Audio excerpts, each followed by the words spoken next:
That's not the issue. The issue is whether the government has the authority to enforce the law, and clearly it does. Millman says the employer should be held accountable for allowing the illegal alien to deliver pizza without a valid driver's license. If they are hiring somebody who does not have a driver's license, presumably does not have insurance, to go deliver pizza on their behalf, then they bear some culpability. If you really want to address the problem of illegal immigration, you go after the employers. Millman says this case is emblematic how illegal aliens and their attorneys abuse our legal system by tying it up in knots and delaying the deportation process. I'm Chad Groening. Meanwhile, in another case of a judge legislating from the bench, a federal judge says Wisconsin has to pay for body mutilation surgery on 2 transgender men. The 2 men who want to become women sued the state in federal court, saying denying them body-altering surgery to treat their gender dysphoria violates the Affordable Care Act.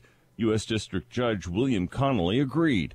Jolene Appling of Wisconsin Family Action says activists are at work here. It's not biological, it's ideological. And I believe this is a test case to try to get it to the Supreme Court to get a decision that says, hey, these folks are in a position where they have to have these kinds of surgeries, and yes, taxpayers have to pay for it. Because they have been so forceful with this and so successful in convincing people that if you are part of that acronym, that you deserve special treatment. She says the science is less than convincing that having so-called gender reassignment surgery is the best treatment for someone with the mental disorder. People more and more are coming out and saying, look, I had the surgery and it didn't change how I feel. It didn't change my outlook, but it did mutilate my body. Appling sees a slippery slope ahead. My real concern is when we have kids going down this path. And you can be sure with the approach that's going on here that eventually there will be kids who will be a low income, and we as taxpayers will again be complicit in paying for a surgery that is going to forever mutilate their bodies. I'm Steve Jordahl. And the Department of Justice has created a task force to protect religious liberty. Attorney General Jeff Sessions says the Religious Liberty Task Force is a direct result of a memo he signed in October. It included 20 guiding principles that the federal government can use to protect religious liberty in employment and other areas. At the Religious Liberty Summit at the DOJ today, he said in recent years the cultural climate in the U.S. has become less hospitable to people of faith. Many Americans have felt that their freedom to practice their faith has been under attack. Sessions also says the task force will get feedback from the public and religious communities. Tanya J. Powers, Fox News. For American Family News, I'm Rusty Pugh.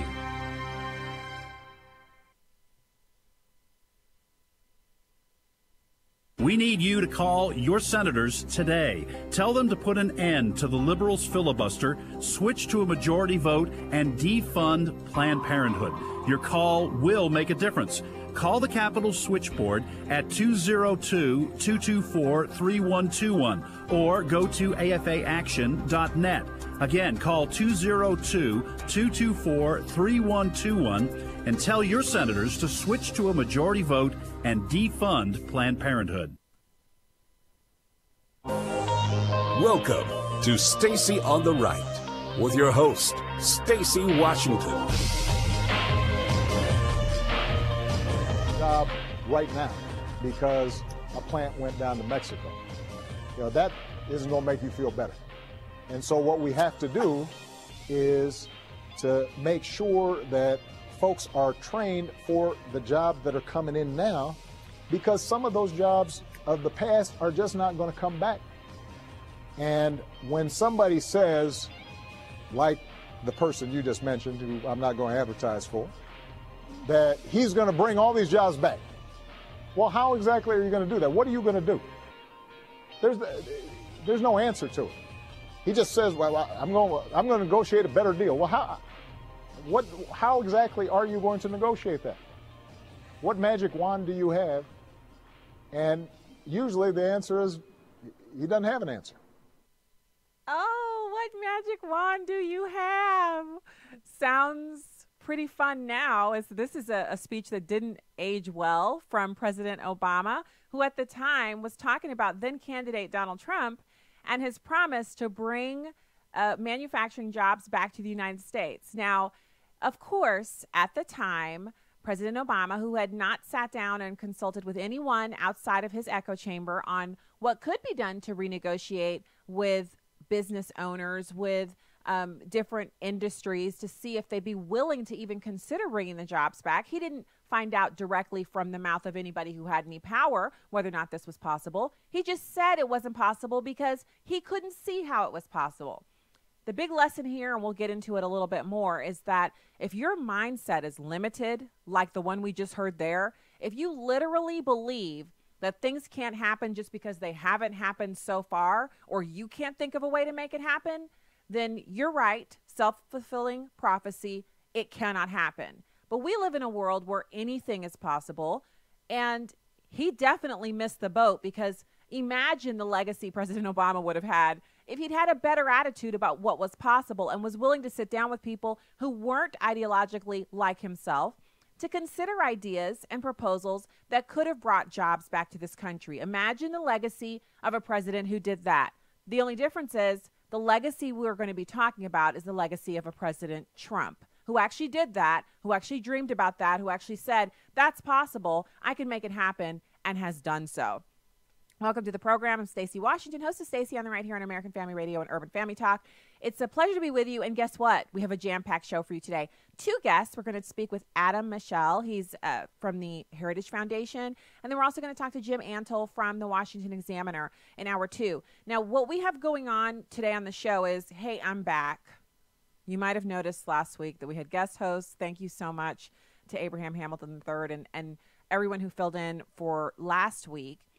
But also, huge, just glad to be back here, and also glad to share. I've been listening to AFR and heard a couple of promos, one from the head of AFR, Mr. Wildman, announcing that this program will be carried, the first hour of it will be carried on American Family Radio starting next week on Monday. And so I'm so excited about that. It's such an honor and a privilege to have that announcement, to be able to share it with you, to have it be the reality that I'm facing right now. I'm so excited. It's like I'm one of those kids who's outside the Lego shop just before it opens up, you know, the big ones like the ones they have down in Orlando, Florida. We've taken our kids to it before, so I've literally seen kids standing outside of it, our kids bouncing up and down with anticipation. Before, Lego stores were all over the country, like we have one here in West County now, but I feel like that. I feel like I'm about to get let into the big Lego shop, and my parents are like, just buy whatever you want, and I'm going in, and I'm going to get everything that I want. This is so exciting. So we're going to speak to those 2 guests today. We're going to delve into, we're going to just take a little stroll. We're going to skip lackadaisically through the historical record on what was said about then candidate Trump. He would say these really, I thought they were excellent things at the time. They sounded a bit phantasmagorical because they were so optimistic and so matter of fact. But I was willing to consider them because I'd seen Donald Trump do amazing things with businesses before. So his work in the private sector was a great kind of platform for him to make these statements. But I found it comical at the time, and now it's even more comical, that Barack Obama would completely dismiss the possibility of him doing any of these things. And he did. As I was listening to audio to get to that bit that we just heard, I watched and it's so much more obvious now because time has passed by and it's now history as opposed to when it was happening. But President Obama used to have these little sit downs. I mean, he'd be standing behind the podium, but it was like a sit down with the media. He'd come to the briefing room and he'd talk to the media and he'd take their questions. And then he would kind of tell them, like, give them their marching orders. We need to ask tough questions of these Republican candidates. They need to be vetted. I don't think the American people are going to have a proper opportunity to make a good choice unless these candidates are vetted by you, the media. You need to ask the tough questions. You need to be relentless and not let up. Don't let them just say they'll do X, Y, and Z without asking them how and getting some concrete answers as to how they'll accomplish these things. And as for the Democrats, well, we all know what the delicate map looks like, but with the Democrats, we have, of course, Bernie Sanders, who has some very lofty ideas, and then we have Hillary Clinton, and that's going to be decided by the voters. I mean, it was like almost like the press corps were his employees, and he was giving them a pep talk on how to approach 2 different avenues of direction for their work for the next, here's some goal setting for the next 6 months or something. That's how he used to talk to the press. The difference between their demeanor towards him and Donald Trump is it's so far apart. Saying night and day isn't enough, and night and day are obviously opposite. We're talking about like galaxies apart, the way that they talked to President Obama, the way they questioned him, and the way they talk to and treat Donald Trump. Now, it's true, Donald Trump has made no bones about the fact that he doesn't appreciate the way they write about him, the way they talk about him, the way they talk about his family. He's hitting back as hard as they hit him. But they seem like they're unable to comprehend that that's something normal that a person would do in politics, not to be cowed by the media. So I have another flashback for you, because it wasn't good enough to just listen to Donald Trump talk about what he's done on Friday, and we're going to listen to that as well. It's not good enough to listen to President Obama kind of batting around this idea that Donald Trump has a magic wand. That's the only way he can bring jobs back to America is by using magic, which means it's a fiction, which means there is no way. Donald Trump said that he would bring jobs back to America. He's very confident about it. It's number 2. It's time to get help for the American people. We're going to get them into the labor market, and they're going to do a great job, and they're going to make good money. We're going to rebuild our country with American hands by American workers. My administration will follow 2 simple rules: buy American and hire American, okay? We have so many companies right now, although I think probably, if I would have said a couple of months ago, we have so many companies negotiating to leave, I don't think they're negotiating so fast right now. So this was at a rally that candidate Trump at the time was hosting, and this was a repeated theme throughout the rally season when he was in the campaign, and he would have these rallies at different cities across the country, and he'd pack the places out and have standing room only, and then overflow venues that were filled to the brim, and then people lined up around who never got inside and had to listen from the outside or live stream it on their phones. And he said over and over and over again, I'm going to make better deals. We have horrible deals. I've been in horror of these deals for decades, and I'm going to make better deals. And there's a lot of power in, first off, you sit back, and this is private, you sit back and you assess the situation and you say, I don't like the way this is going. And then you say, I want to change it. How am I going to do that? And then you work your way back. You work your way forwards. You work up, you work down. You consider it from all angles. You take wise counsel. You discuss it. You research it. And then you sit down again and you look at your assessment and you look at the solutions. And then you say, this is something that I can actually change. And I know how I'll do it. But the first thing I'm going to do is get some buy-in from the people that I need to be behind me, which is the people who are most impacted by jobs getting shipped overseas. And that's American workers. And that's what he did. And so there was a method to the madness of Donald Trump going around city to city, state to state, telling the American people that he had figured out how to get jobs back into this country and that he was going to do it. Because telling them that gave them a reason to want to vote for him. That's number 1. And number 2, telling them that gave them something on which they would hang his presidency. This is something that he had to answer to. This is a tactic used by business leaders all over the world. They find something that is needed. They promise to deliver it.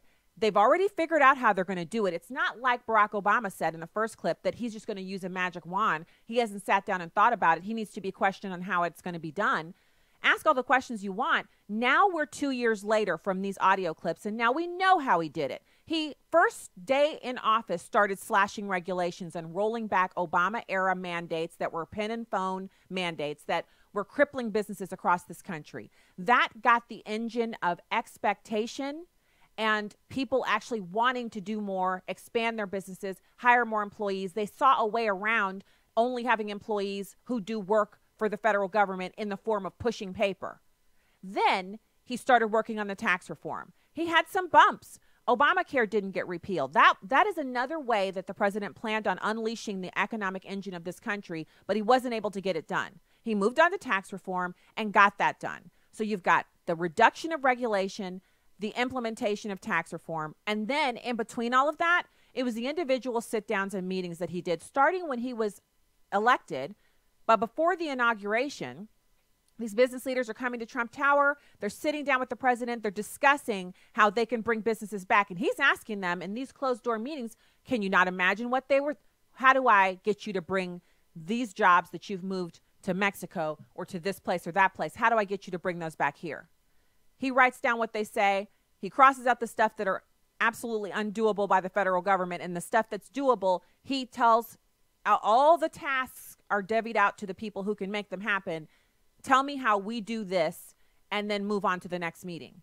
And before you know it, he's inaugurated. And before you know it, there are announcements before the tax reform that there were going to be companies coming back. And remember what was said? Nancy Pelosi said, what's 1,100 jobs? Barack Obama said, sure, Carrier was already planning on bringing jobs back to this country. They were already planning on opening a plant. Everyone was naysaying, and the president just kept on working.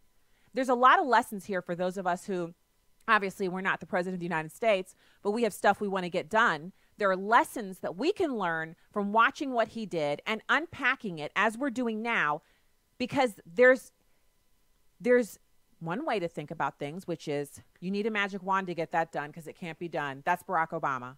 Or you can think, yeah, I can sit around and talk about magic wands, or I can actually work on a process that'll be arduous and I'll have the potential of huge failures and embarrassment, and I might actually not get everything done that I want to get. And there'll be people who won't want to sit down with me. There'll be people who won't take a meeting with me. There'll be people who'll tell me things that they're basically setting me up to fail. But in all of this, the working gets you towards the goal. Sitting around talking about magic wands gets you nothing but embarrassment, because he's got to be feeling embarrassed right now. He's actually trying to take credit for setting up an economy that was ripe for Donald Trump to create a 4.1% GDP. But don't take it from me. Here's President Trump talking about the promises delivered. We've accomplished a historic economic turnaround. It's number 3. Moments ago, the numbers for America's economic growth, or GDP, were just released.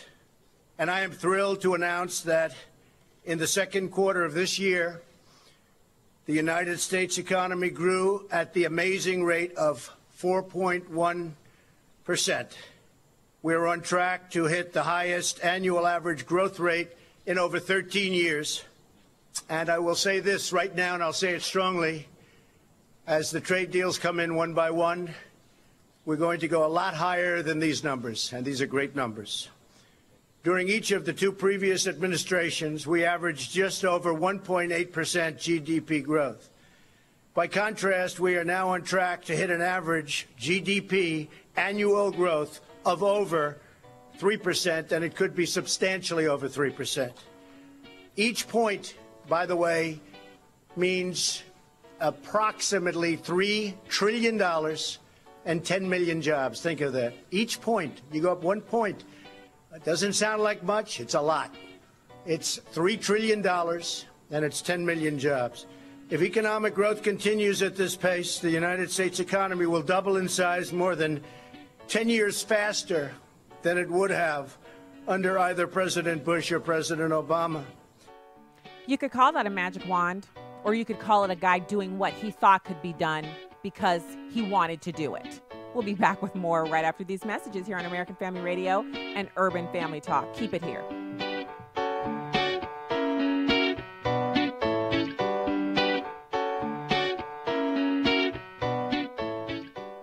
When I first found out I was pregnant, I was surrounded by fear and disbelief. My boyfriend told me at the time to get an abortion. There was no negotiating. This is the story of a young lady who decided to keep her baby after hearing her baby's beautiful heartbeat on ultrasound. The Ministry of Preborn provides ultrasounds for pregnancy centers across America for free. When an abortion-minded woman hears her baby's heartbeat on ultrasound, she's 80% more likely to keep her baby. My son Rent turned 5 months this week, and even though there are still uncertainties in my life, the one thing I know is I get to watch him grow. Your gift of $140 will cover the cost of 5 ultrasounds. All donations are tax deductible. To donate, go to preborn.com. That's preborn.com. Or dial pound 250 and say the keyword baby. That's pound 250 and say baby.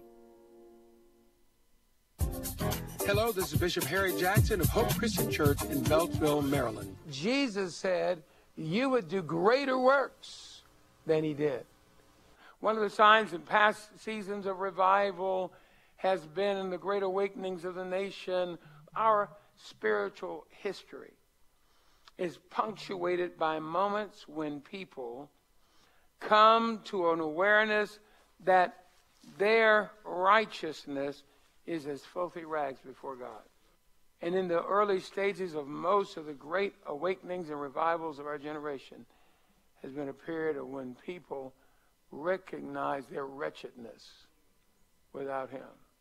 America, we got a long way to go because we do think we're all that. We have an entitlement spirit. I think as God is looking down at America, he sees that same kind of twistedness in the American church. What we need is a move of God that brings us back to the humble place of saying, what I've got, I don't deserve, but I received it because of the kindness and the largesse of a loving God. Now, see, I don't know about you, but I should be dead, not just of adult cancer. I should have been dead through foolishness in my teenage years. I don't know about you, but somehow God spared me. I'm somebody who owes God a debt of gratitude and service.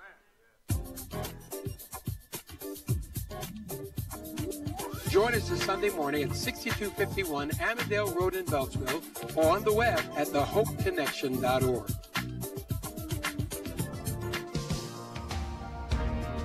Welcome back to Stacy on the Right on Urban Family Talk. Thanks for being here. Welcome back to the program. We had a fantastic family vacation last week, which is why I was out and not available to do the radio show. But God is so good. We had such an amazing time together. It was kind of a little bit of a Hallmark vacation for us, or it's our daughter's about to leave for college in a couple of weeks, and so we were just trying to soak up every minute we could with her. She's probably so exhausted by us constantly paying attention to her, but she's going to be heading off to study biology and chemistry, and we are really excited about that. But it's one of those moments where, as a parent, you kind of look at your child and think, weren't you just 12? Weren't you just like a baby? And now they're, driving and running around doing things on their own, and it's time to let go. But we had a great time, and it was a much needed kind of recharge for us. And now I'm back. I'm ready to rumble. And I'm so excited to welcome our next guest to the program. We have Adam Michel, Heritage Foundation Policy Analyst, a Thomas A. Rowe Institute for Economic Policy Studies Fellow. We are so excited to speak with him today. Adam, thank you for joining the show. Thanks for having me on. Yeah, okay. Tax cuts for every congressional district, every state. Come on, let's talk about it. Yeah, so there's this narrative out there that the left has been pushing and is bearing out in a lot of the poll results when you ask people about how much they like the tax cuts that were passed in December, and people don't think that they're actually getting a tax cut. So we used some IRS data and calculated this average tax cut using actual IRS data in every congressional district in every state. And despite what you'll hear on MSNBC and CNN, every single congressional district gets a tax cut, and it's pretty significant. The average tax cut in Missouri, for instance, is about $1,000 in 2018. That's a almost 13% reduction in the income taxes you send to Washington. And we also looked at what that looks like over the next 10 years. When you include a slightly bigger economy, that's just over $17,000 of additional take-home pay over the next 10 years. So it's certainly not crumbs, as some have characterized it. Well, and so as a Missourian, I'd like to share a few things you can do with $17,000 over 10 years. Well, first of all, if you invest that in the market, you'll see significant returns because that's what it's about. But if you were to take that money in Missouri, $17,000 over 10 years, and put it into a college fund for your child, that's more than 1 year at one of our state universities here. That is significant, and that assumes that you stay at the same income, right? So it's not crumbs. It's a huge amount of money, especially in a state in the center of the country. We're in the heartland, so our cost of living is much lower. And if you just take that from a year-to-year basis, that's a beachfront condo, like 2 bedrooms in Destin. If you book a year out, I mean, this is not crumbs. There's a ton of things I can think of that you can spend that money on. If you cut your cable and add that to your tax cut that you're getting, now you're at the beach for a week and you're in like a 2-bedroom, 2-bath condo right on the water. I mean, just if you need consultation, email me. I'll give you like 10 things. Yeah, and I think the incredible part is the study we did is actually under current law. So it assumes, as will happen unless Congress acts, that a large portion of the tax cuts actually expire right after 2025. So if Congress gets their act together and extends these tax cuts, makes them permanent, the savings over the next 10 years could very well be even greater. Well, and in your piece at heritage.org, you actually talk about how the average savings of $1,400 is for that single, but if you are married couples with 2 kids, you save $2,917. If you were to save $2,000 of that, and 10 years from now you had all of that money plus the interest, that's one kid's college education at a state university. I mean, this money stacks up. This is an amazing opportunity for Americans to realize some dreams that they might have had, maybe going back and getting your own master's degree or getting a bachelor's degree if you don't have one. There's so much that you can do with this money, and much better spent, I might add, because it's going into the economy as opposed to going to the government where it kind of just dissipates into thin air. Yeah, I think that's the biggest takeaway from this is how much more efficient people are in spending their money than sending it to Washington and having it sort of slush around the swamp here and then get spat back out in bits and pieces. That when the government is taking less of our money, you can spend it on the things that benefit you and your family, like that education or buying a new car, like replacing your refrigerator when it breaks down. I just pulled it up here. If you are married with 2 kids in Missouri, you can expect about $1,700 over in 2018, or just shy of $30,000 over the next 10 years. So that's for families, the benefit is even more apparent. Well, and that $30,000, if you take it every single year and make one extra mortgage payment, you shave 7 years off your mortgage. I mean, we could go on and on. I'm serious. We just think about whatever the number is. If it's over $1,000, let's say you think you might need a new air conditioner. Your air conditioner is looking old, but it still works, and you plan out to do that in 3 years. $3,000 is a new air condensing unit. It's. I mean. We don't have anything in the Midwest that is really out of reach economically when it comes to home ownership and things like that. It's very affordable, but we still have to live paycheck to paycheck, month to month, year to year, like everybody else. And so any savings on your taxes is significant when you look at it over time. But in a low cost of living area like Missouri, it can be significant that first year when you notice, like back in February or March when everyone got their paychecks after the tax cut and they saw what the tax cut was for them, you can start planning immediately for what to do with that money. Saving it, investing it, using it to set aside for something that you need, or just putting it back into your budget because you've been tight before and now you're not as tight. Yeah, that's exactly the narrative that we've been seeing, and one that I think a lot of Americans are slowly forgetting since they saw that bump in their paycheck in February of this year, that a lot of folks have just sort of built that in, and now it's their money, and they've forgotten that Republicans in the House and working with President Trump really made the difference in pushing this over the finish line and giving that tax cut to everyone. So we've the report that we keep talking about is actually hosted on taxesandjobs.com, where you can actually go to this website and find your specific congressional district in Missouri or wherever else you happen to live and see what the tax cut is for your community, and then share it with your friends. We're trying to get the word out that this is something that's worth preserving. The folks that are running against the tax reform bill, their slogan is literally repeal Trump's tax cut, and that I think we should keep that in mind as we're sort of looking for what type of policy we want to see going forward.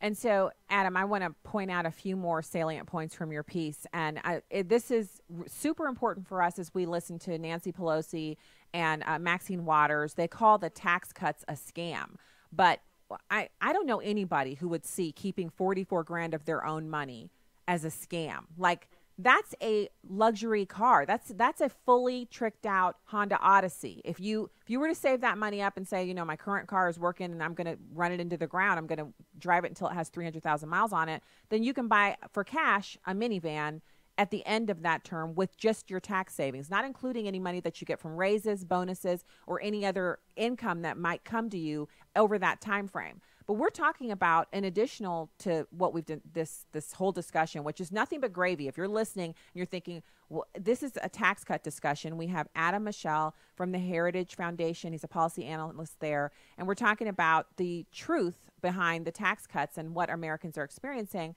This tax cut doubled the child tax credit to $2,000 per child, and it also gave a non-child dependent credit of $500, and it increased the alternative minimum tax exemption from $86,200 to $109,400, which is significant. That can represent a significant tax savings for families that are in that income bracket.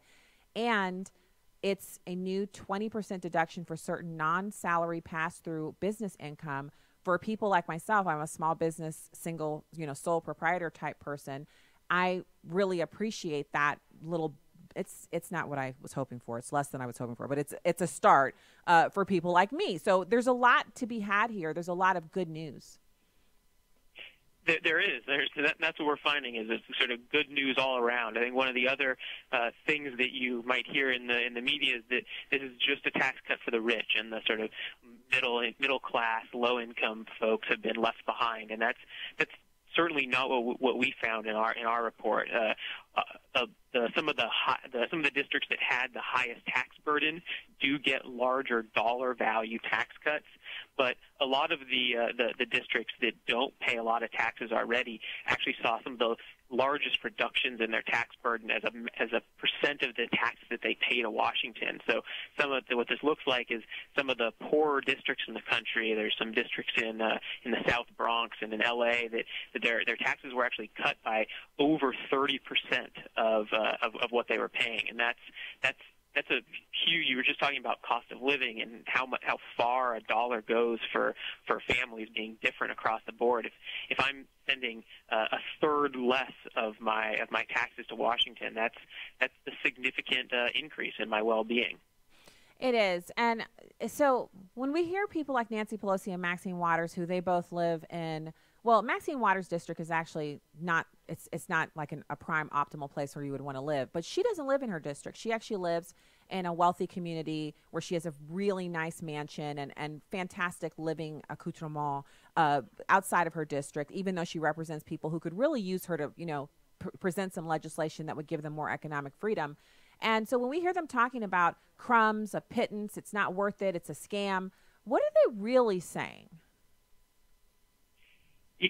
I think that what they're really saying is they don't fully understand what it's like to live the life of a sort of typical American. That they're sort of stuck in this world where an additional $1,000 is just taking you and a couple friends out to dinner one night. That they just the way that they think about the world is very different than most Americans, and they're just out of touch. They don't have an ability to understand how much money the government is actually taking from folks, and how much that distorts our ability to buy the things that we want, to put our kids through the type of education that they deserve, and a little bit can go a long way. It can go a long way, and what I like to say is something so my mom grew up in a farming family. They had land, and she grew up doing all kinds of, basically she's going to school during the day, but in the afternoon she's taking care of the farm animals and doing all that stuff. And her mom, my grandmother, was an amazing saver. And so they were never wealthy, but they had an amazing savings, because she said money stacks up. So if you walked by a penny and you didn't pick it up, my grandma's saying was money stacks up. So you pick a penny up and it's nothing by itself, but you stack 99 pennies together, you almost have $1. You stack $99 together, you almost have $100, and so on and so forth. And that's how you save huge amounts of money, a little at a time, consistently. You save where you can. And so for Americans who are just basically paycheck to paycheck, they need any boost they can get to move from paycheck to paycheck to having something extra that they can save or invest or do something with. And the tax reform package puts millions of Americans in that position. That's exactly right, and the opposite is also true. That when people talk about, oh, we're just going to raise the gas tax a couple of cents, or we're just going to raise our income taxes by 1 percentage point, or it's always incremental, and those little chippings away of more of your money being sent to the government is less money in your pocket. And so that's the big message that we're trying to push right now. Is this tax cut was great. Unfortunately, it's not all permanent. We need Congress to come back, make it permanent, make sure that folks have this money in their pocket for the long haul, so that it can continue to stack up year over year over year, which is, as we were just talking about, a pretty significant benefit when you look at it over that longer period of time. Well, I want to say thanks for doing the hard work here. Can you give us the website one more time so people can know, where to go to find this? Because it'd be great if you're listening, you could share this on your social media and kind of push back against this narrative that the Democrats are spinning that this is something bad. Yeah, so if you go to taxesandjobs.com, that's taxesandjobs, all one word.com, you can click on a state. You can see the state numbers. You can click on it, find your congressional district, scroll down, click on your congressional district, and then, share it on Facebook, Twitter, pass it around to your friends, let them figure out how much their community is saving, and hopefully you can help us get the word out. I love it. Thank you so much. Adam Michel, Heritage Foundation Policy Analyst and Thomas A. Rowe Institute Fellow for Economic Policy Studies. Thanks for being with us today. Thanks for having me on. All right, great to talk to you. So if you guys go to my Instagram, you'll see that one of the restaurants we always eat at on our way out, we always stop at this place when we're getting ready to drive back to St. Louis Metro. We stop at this place and we have lunch. And so I posted a picture of the crab cakes on there, and I'm not going to lie to you guys. I kind of wish I still had those crab cakes. Like, I wish they were here, like a second part of them or part 2. Yeah, check my Instagram for a picture of those. They're super delicious, a restaurant that we really love. I also want to give a shout out to anyone who was here locally in St. Louis for the candidate forum that we had just over almost 2 weeks ago, where we were doing an auditors forum where I wrote the questions and they answered the questions, and it was an amazing slate of candidates. One candidate who couldn't make it. And it was an opportunity to get to learn more about the auditor and what they do in the state of Missouri. It's a statewide position. And, just getting ready for the primaries here in Missouri. If you have primaries in your state, find out more about your candidates and get ready to vote. Whatever your political affiliation, it's important that you exercise your rights and render unto Caesar that which is Caesar's. So find me online at stacyontheright.com and at stacyontheright on Twitter and Instagram. And we have more for you when we get back. We're going to be talking about the Ukraine and Russia and Crimea and the annexation. And we'll take your calls as well, 866-963-2037. That's 866-963-2037. Physical activity is the new trend. It's not a bad thing unless it has brought a sense of vanity in your life. 2 years ago, I was not happy with the number on the scale, nor how I looked. I've never been a huge person, but I was, as the old folks would say, healthy. I joined a gym, gained a personal trainer, even changed some of my eating habits. The Lord checked me one day and in my spirit said, "Why are you disgusted with yourself? Be healthy, take care of the temple I've loaned you, but do it because you want to honor this body, which is your responsibility while on this earth." I said, "You better let me know, Abba." Psalms 139 verse 14 says, "I praise you because I am fearfully and wonderfully made. Your works are wonderful. I know that full well." 15 pounds down, I know that even if I was to never look like Serena Williams with those nice framed, worked out arms, I am wonderfully made in his image, and so are you. With a heart for the urban family, I'm today's urban woman, Victory McIntosh. Connect with us more at urbanfamilytalk.com. Hi, this is Steve Tiber with 8 Days of Hope. Hurricane Harvey was the second worst disaster ever seen on American soil. 8 Days of Hope responded to that need in Houston, Texas, back in March, where 4,700 volunteers came from all over the world in all 50 states to love and serve people in need. When we left, we realized that there was still much more to do. So many people still were hurting, hundreds of thousands of families looking for somebody, anybody to help them. Here's your chance. 8 Days of Hope 16 will be back in Southeast Houston October 13th through October 20th. It's free. We provide the food and lodging. We're looking for skilled professionals, people who are semi-skilled, and people with no skills or less skilled and want to give back. For more information, you go to our website, 8daysofhope.com. We're expecting about 2,500 volunteers from all over America to go back to Houston to love and serve those in need. Hope to see you in Houston. 8daysofhope.com for more information. 8daysofhope.com. I'm Chad Pergram with the Speaker's Lobby. Carol Hafner has never been to Alaska. She lists New Jersey and South Dakota as her residences, and Hafner doesn't plan to go to Alaska. Yet on August 21st, Hafner will seek the Democratic nomination to earn the right to face the longest-serving member of the House, Alaska Republican Congressman Don Young. The Constitution doesn't say anything about where someone must live to run for Congress. The Constitution only mentions an age and citizenship requirement. The Alaska Division of Elections says Hafner properly filed to run, so election officials say there's no reason to question Hafner's candidacy for the House of Representatives. Hafner's run for other seats from afar before. She sought the 2016 GOP nomination for a House seat in Hawaii. This isn't new. A New York man ran against then Democratic Alaska Senator Mark Begich in the 2014 primary. Begich crushed the New Yorker, but then lost the general election to Republican Alaska Senator Dan Sullivan. An Arizona man also recently ran for the House in Wyoming, but lost to then GOP Wyoming Congresswoman Cynthia Lummis. With the Speaker's Lobby, Chad Pergram, Fox News. This is Stacy on the Right on Urban Family Talk. Look at Ukraine. He talks about Ukraine. Well, you know how tough he is, right? How tough he is with Russia.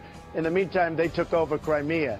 And I understood that. And most papers covered what I said accurately. Some didn't because the press is so dishonest.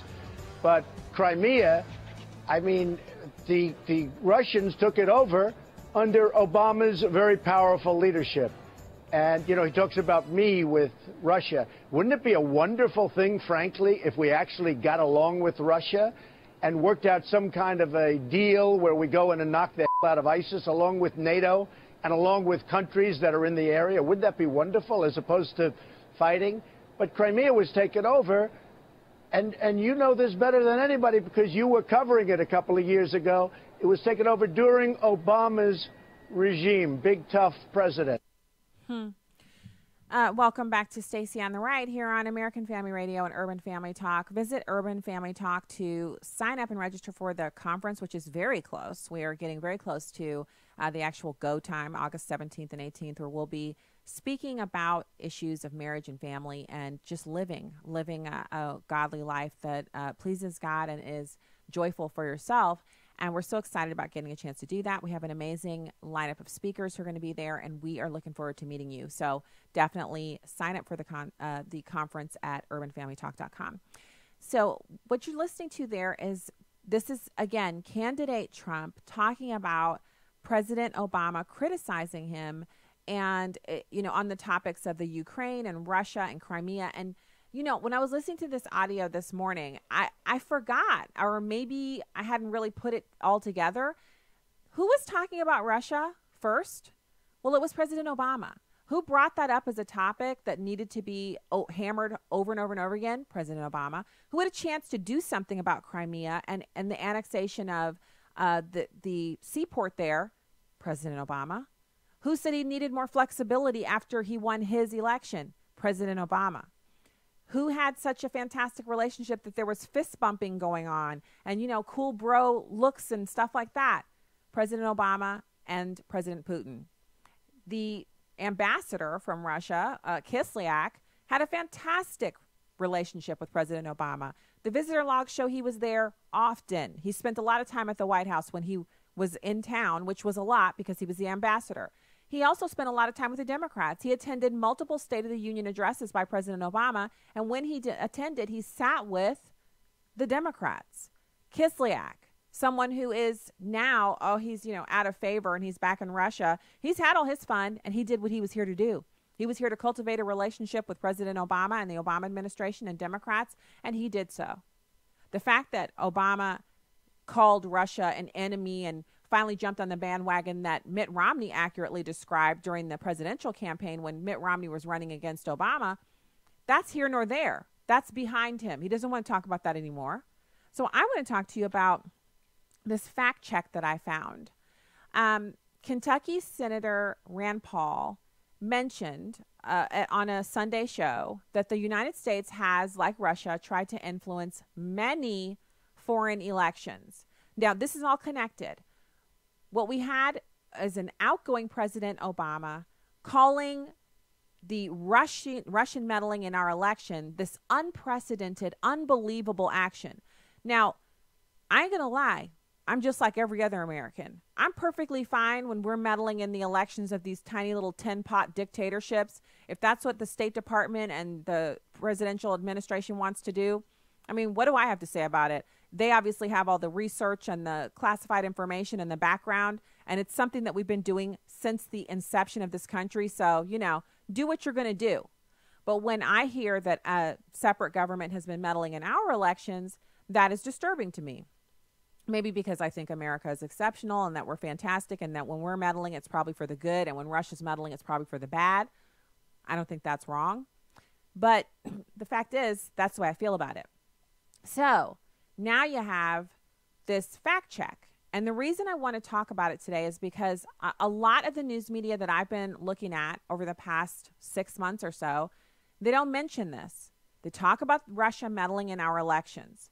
They act like it was something that was so consequential. It was just this huge big deal. But they don't talk about what we've done. Now, is this me saying because we did it, they should do it? No. Is this me trying to give a pass to Russians? No. When my Twitter handle was Black Russian, it was a reference to the drink, but it was also kind of a finger in the eye to people who are basically acting as if Donald Trump is some kind of Russian agent. Come on. We know that's not true. So the United States actually attempted to influence over 80 foreign elections from 1946 to 2000, and sometimes we did this in secret. Sometimes the United States of America meddled in the elections of foreign governments secretly. This is a fact check, true, at checkyourfact.com. Rand Paul mentioned our history of attempting to influence other elections in advance of President Trump's meeting with Russian Prime Minister Vladimir Putin.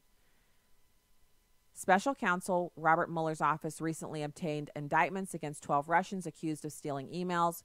We've discussed this before, but to briefly recap that was an exercise in futility because Russian agents are not going to submit to extradition to the United States for prosecution for doing the work that they were tasked with by their own government.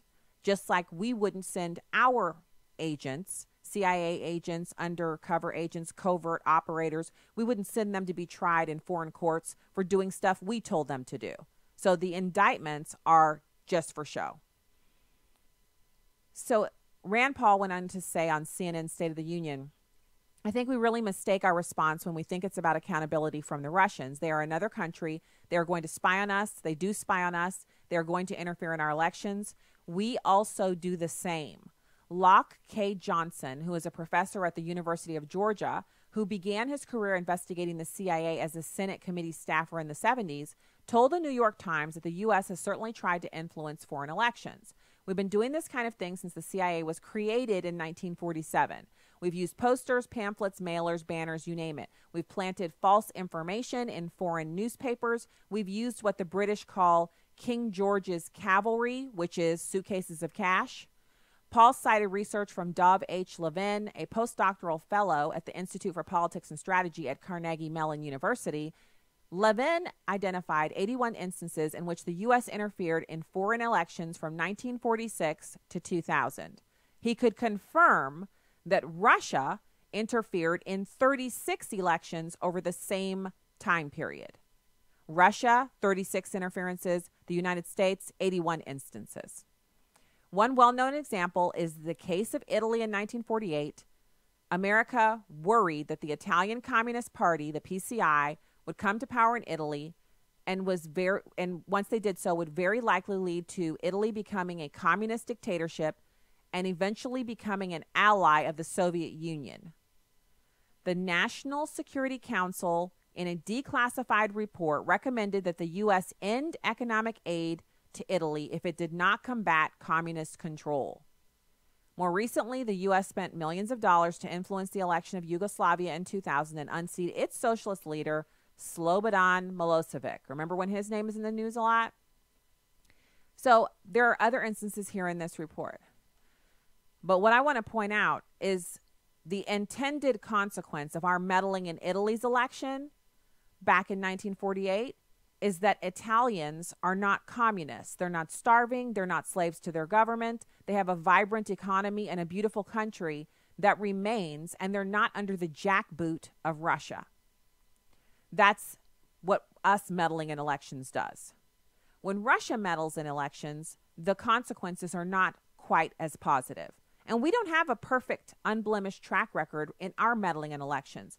Like anything else our government does with the intention of helping foreigners or helping our position in the world or bringing about consequences that are beneficial to us as the United States or the spread of republicanism, there's an opportunity for it to work. There's also an opportunity for it not to work. But it is absolutely, it's unintelligent and it's lazy to assume that Russia's the only entity on the face of this earth that ever meddles in elections. Not only do we really do a disservice to the benefits of our meddling, but we make it seem as if we're these innocent victims clutching our pearls, and we just don't know what we're going to do about it. You know what? We're already doing something about it. You know what we're doing about it? Stuff none of us can know because it's all classified, and we won't find out about it until decades later when it's declassified. That's the whole nature of this thing, which is why it is media malpractice for people at CNN and, you know, all these talking heads all over the place, of which sometimes I'm one. I'm a talking head on TV too sometimes. But this is ridiculous, the way that they're characterizing this as this like extreme capital case, not because of the Russian meddling. Because remember, it was cool when President Obama was friends with Putin and Kislyak. It was cool when Obama did it. The reason it's not cool now is because it's Trump. They don't like Donald Trump. They don't want they don't want him making friends with someone that they think helped him win the election. They're also engaging in a kind of willful ignorance. As long as they can blame Putin and the KGB leftover guys who are now, I think, FSG, as long as they can blame those guys, they don't have to accept the fact that Americans, and it wasn't a huge margin, but it was still significant, Americans all over the country preferred to move back to a more traditional trajectory. Americans in the hotbed centers of liberalism voted overwhelmingly for more jackbooted, limp-wristed thuggery from the federal government under the guise of the reincarnation of Bill Clinton, because he would have been the first man. Hillary Clinton and her it's just like ridiculous. She's a warmonger, bringing her back into the White House. That's what people in the urban centers wanted. And so she won the popular vote by 3 million votes. But there's a reason why we don't have a popular vote system, because no other state would matter except Texas and California and Florida. Oh, and New York. Those are the only states that would matter. All the other states would just be voting. You'd be voting, but for what? Because your vote wouldn't matter if it was a popular vote issue. And we're only going to see that actually go in the same direction, kind of a little bit of a tangent. But I was reading an article about how they're saying by 2040, 49% of the population of the United States will be in 3 states. Can you believe that? That people would want to live stacked up on top of each other like that? And it's true. It is nice to live near a urban population center. You have a lot more amenities. You have a lot more things to do. And things are just nicer because there's more tax dollars to kind of spread around and keep things up. But smaller communities are going to have to continue on that track that they've already started. Some of them, they're going to have to spread that around where they entice these younger Americans out of these urban population centers and into the more rural areas to build those up. Because I think we need more urban population centers. We need more cities, moderately sized cities across the country. We need to build those up as opposed to just stacking more and more people on top of each other in New York City and Orlando and, Dallas and Atlanta, cities that are getting so big that they're almost unsustainable because of the traffic and pollution. we could do a much better job of having people go into other areas, cities that are right now very, very small, almost barely cities. And you have people move out there, you have businesses move their hubs out there, and then you grow those into normal sized cities. That's just me doing kind of like a Sims version of urban planning and all of that. But I think it would be better for Americans on the whole. The same kinds of problems we see when schools get too big, when high schools have 2,000 and 3,000 students. No one knows each other. It's not a community. We need smaller high schools, smaller grade schools. We need smaller cities. And the way to do that is to make concerted effort to make these other areas more attractive. Now, I did see something on Drudge about population and the possibility of us having a move away from this whole nobody wants any kids thing, because with economic prosperity, people usually are more open to having larger families, and millennials are opting to, with better jobs and better job prospects, to move into suburbs again, where they were living in the cities, which is interesting because the city is much more expensive to live in. But they want to move out and kind of have that, single family home, little bit of yard, place for kids to kind of run around and have a neighborhood, and they want to have children. And so they're not sure exactly if the shift is happening or not, but they can see where continued economic prosperity might spur that on. I think it's fantastic. I hope that's what happens. But in all of this, to kind of circle back around to the Black Sea port in the Ukraine, we've got an opportunity here. If you're not a supporter of President Trump, that's okay. It's fine not to be a supporter of Donald Trump, but it's not okay to lie about the results that are coming from the business proposals, the economic changes, the tax reform, the regulation reduction, the things the president is doing that are good. It's like a mental illness where people can't admit that someone has done something good. I was able to admit that President Obama did good things when he did them, when he was president. And it didn't hurt me. It was just the truth. We should be able to do the same on the other side of the aisle for Donald Trump. He's killing it with the economy, 4.1% GDP. You got to love it. Stick around for hour 2 of Stacy on the Right. We'll be right back.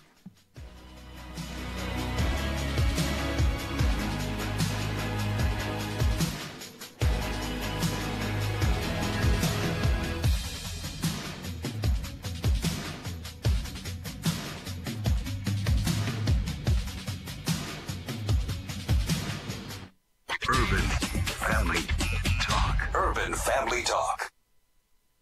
Being there is half the battle. 1milliondads.com exists to help Christian fathers to be present and intentional in the lives of their children. Our hope is to wake up the fearsome wonder that is the mighty man of God and restore him to his role as leader, teacher, and counselor. Visit 1milliondads.com. 1milliondads.com. Truth, wisdom, empowerment. Urban Family Talk, a ministry of the American Family Association. American Family News, I'm Rusty Pugh. Police in New Orleans continue hunting for multiple gunmen who started shooting outside a popular restaurant, killing 3 and wounding others. Eben Brown reports.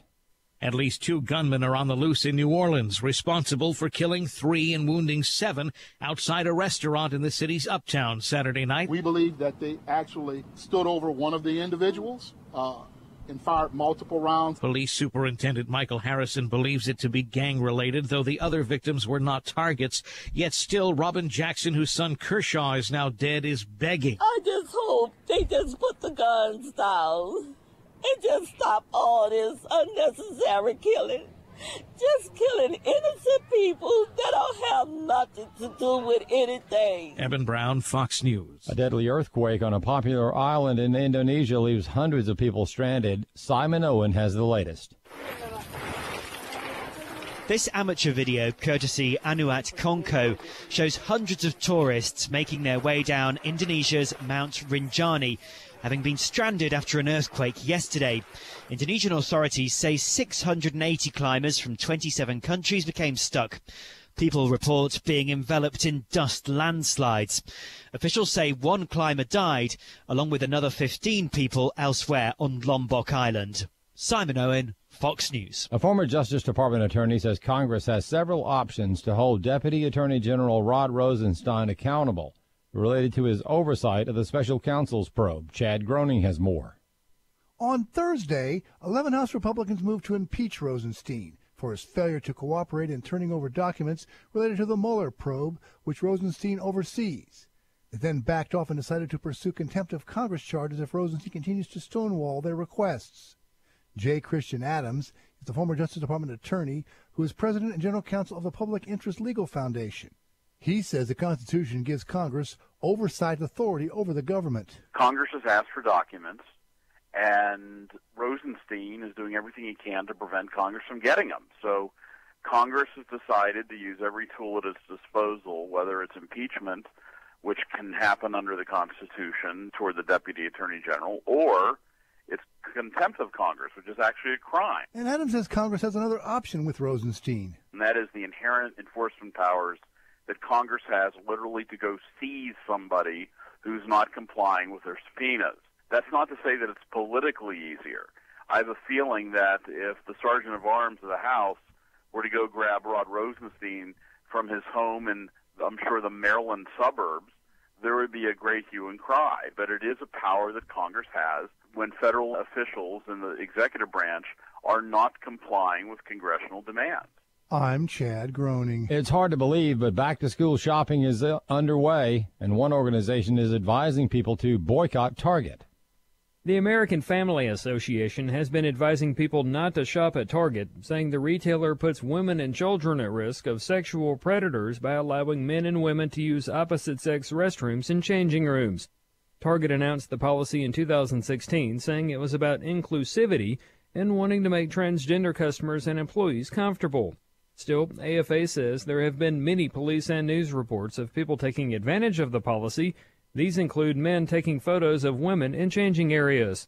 AFA's Walker Wildman. Men need to go to men's rooms, and women need to go to women's rooms. That, says Wildman, is common sense. Target is defying common sense. They're defying public safety, and they're ignoring even the will of their own customers. AFA representatives have traveled to Target's headquarters for meetings with executives and to deliver signatures from AFA's Boycott Target pledge.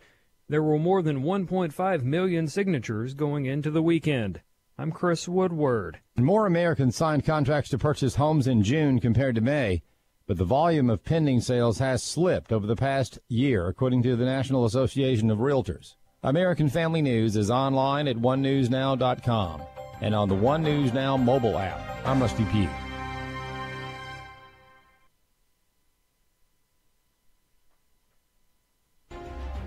Abraham Hamilton III. God put us in this world at this time to be salt and light. We don't fold because of the darkness that we're facing. This is not the first time in the world's history that it's gotten dark. God has called you and I to be his ambassadors, even in this dark moment. Tune in to the Hamilton Quarter, weekdays at 5 p.m. Central on Urban Family Talk.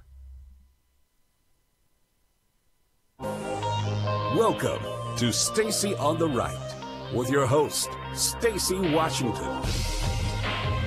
To his story, which is what he said a year ago when it first came out that this Trump Tower meeting had happened, that Don Jr. and Jared Kushner and Paul Manafort back in 2016 had met with a Russian lawyer claiming that she had dirt on Hillary Clinton. At the time, last year, when it first came out, the president said he didn't know about it till afterwards. In fact, I think he said he didn't know about it until the meeting, until the public learned about it, which always struck me as a little bit hard to believe, the idea that a Kremlin-connected lawyer would come to Trump Tower in the middle of the campaign claiming to have dirt, and nobody would have told Donald Trump about it. But in any case, that was the story. Now, Michael Cohen, the president's former lawyer and fixer, is saying no, in fact, as a lot of people suspected back when the meeting happened in May of 2015, or 2016 rather, that Trump was told about it.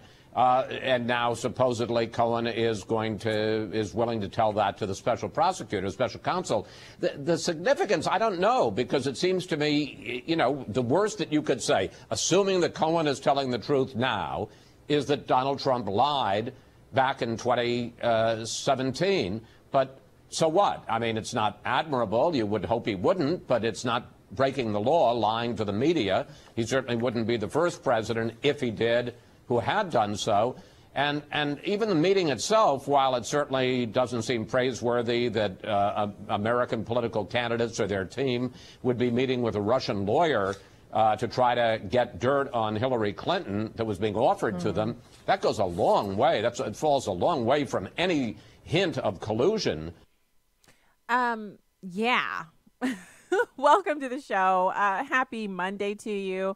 So glad to be back with you after a week off. It's been really, now we're whirlwind time because we're heading into the launch next week. We're just going to get picked up by the big parent. American Family Radio is going to carry first hour of the program. And we're so excited about it. Like, everybody is so excited. So I'm excited. And I'm loving the emails from people who are reaching out and saying, hey, I just heard, good for you. Yay, yay, yay. All of that. It's truly, it's going to be an honor to get to do this. So excited about that. That starts on Monday, same time, same bat channel. So if you've been listening through Urban Family Talk, keep doing that. We'll just be additionally on some extra stations, quite a few actually, and we're really excited to get to do that. So welcome to the program. This hour we're going to be speaking with Jim Antle. He's from the Washington Examiner, and I'm excited to get to chat with him. And then you just heard coming into the top there, you got Chris Wallace, and he's kind of like, so what? Like, this guy, Cohen, he was the attorney for Donald Trump, and he recorded not just Donald Trump, but hundreds of conversations. Now, if you're like, are you with me? Does that make you uncomfortable? Do you feel like, so it's one thing to be on the phone with your attorney and they've got someone in the room who's taking notes on the conversation.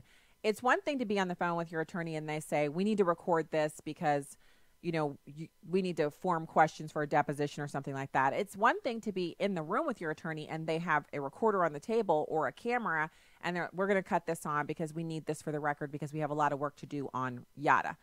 That's one thing. It's another thing for you to be on the phone with your attorney and you're in a single party consent state, no big, and they don't even have the common courtesy of saying, by the way, I recorded this call. This is a single party consent state. Let's talk again on Tuesday. So you can kind of be aware. So Donald Trump finds out he's been on these recordings when the recordings become the possession of, the FBI and the Mueller investigation. Now, thank God we have innocent until proven guilty because everything that is taken or, confiscated, whatever, as evidence, it has to be turned over in the discovery process from the prosecution to the defense. So now the president has all of these tapes. But it turns out he only has tapes in which he was mentioned, and there's some detail on that I felt, it's a good interview that we're going to be listening to later. It's Rudy Giuliani talking about the Trump-Mueller team negotiations. He talked about the feds having 180 recordings of Michael Cohen's. There's actually more than 200, but a very, very limited number of them have anything to do with Donald Trump directly, meaning he's on the recording. So we'll get into that in the third segment of this hour, but right now, all eyes are kind of focused on Cohen because they feel like, half the country is like, oh, that's it. Donald Trump's goose is cooked, But remember, there is no collusion or obstruction of justice when you're the president of the United States when it pertains to firing an employee. There just isn't. So it's not about that, but it could be about some other things. Now, the question that Chris Wallace discusses here in this next clip, it has to do with whether or not Donald Trump knew in advance about this payment to this, woman who he'd had this consensual affair with. And then afterwards, during the course of the campaign, Cohen says, well, let's pay her, to keep her quiet because we don't want this, this is detrimental to your business interests as well as everything else that you have going on. So let's pay this off. Now, obviously, I'll need to state for those in the audience who take things one bite at a time and can't, run and chew gum at the same time. I disagree strongly with this continual slow drip of finding out that the president has had yet another affair. But I am not shocked by that. You know why? Because I watched him on TV, and because he's been married 3 times, and because the first 2 marriages ended because of extramarital affairs, and because I have access to the internet. So I'm not surprised by these.